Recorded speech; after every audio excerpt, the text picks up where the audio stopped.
rumeksa ingsun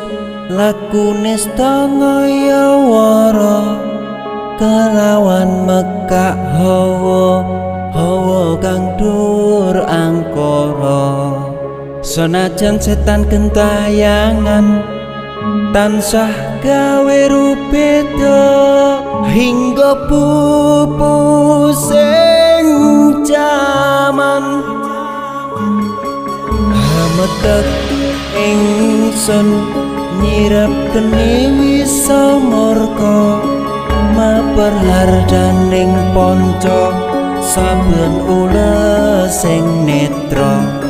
linambaran sih kawelasan ingkang paring kamulyan Sang Hyang Jati